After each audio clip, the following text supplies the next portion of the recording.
அஸ்ஸலாமு அலைக்கும் வரஹ்மத்துல்லாஹி தஆலா பரகாத்துஹு.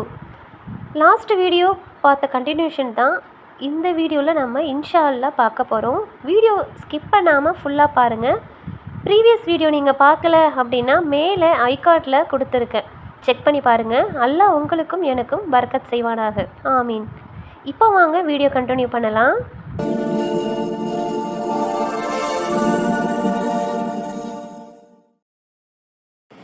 நீங்கள் வேதத்தை வாசித்து கொண்டு உங்களையே நீங்கள் மறந்துவிட்டு மக்களுக்கு நன்மையை ஏவுகின்றீர்களா? சிந்திக்க மாட்டீர்களா? பொறுமையை கொண்டும் தொழுகையை கொண்டும் உதவி தேடுங்கள். பணிந்து நடப்பவர்களை தவிர மற்றவர்களுக்கு அது பெரும் பாரமாக இருக்கும். தமது இறைவனை தாங்கள் சந்திக்க கூடியவர்கள் என்றும் அவனிடமே திரும்பி செல்லக்கூடியவர்கள் என்றும் பணிந்து நடப்போரான அவர்கள் உறுதியாக நம்புகின்றனர். இஸ்ராயேலின் வழித்தோன்றல்களே, நான் உங்களுக்கு வழங்கிய எனது அருட்கொடையையும் உலகத்தாரை விட உங்களை நான் சிறப்பித்ததையும் நினைத்து பாருங்கள். ஒரு நாளை அஞ்சிக் கொள்ளுங்கள். அந்நாளில் ஒருவர் மற்றவருக்கு எந்த நன்மையும் செய்ய முடியாது. யாரிடமிருந்தும் எந்த பரிந்துரையும் ஏற்றுக்கொள்ளப்பட மாட்டாது.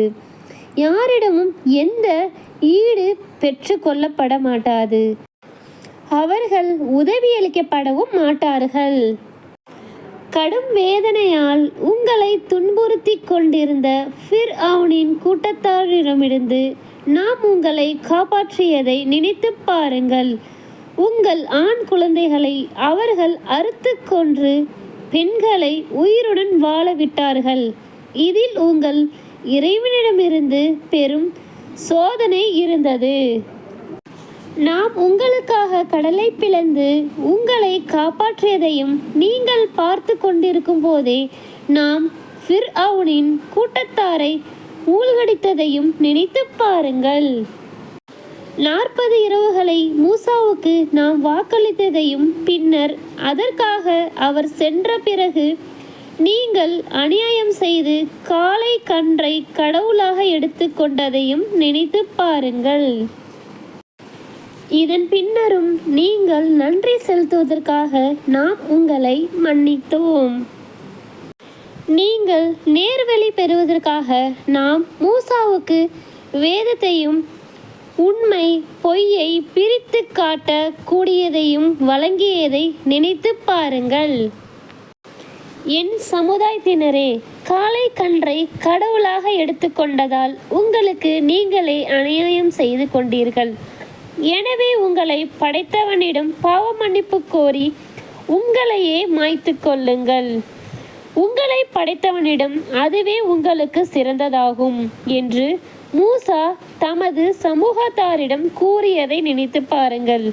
எனவே அவன் உங்களை மன்னித்தான். அவன் மன்னிப்பு மிக்கவன், நிகரில்லா அன்பாளன்.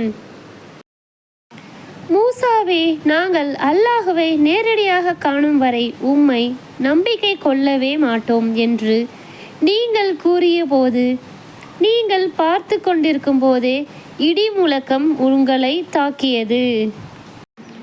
பின்னர் நீங்கள் நன்றி செலுத்துவதற்காக உங்கள் மரணத்திற்கு பிறகு உங்களை உயிர்ப்பித்தோம்.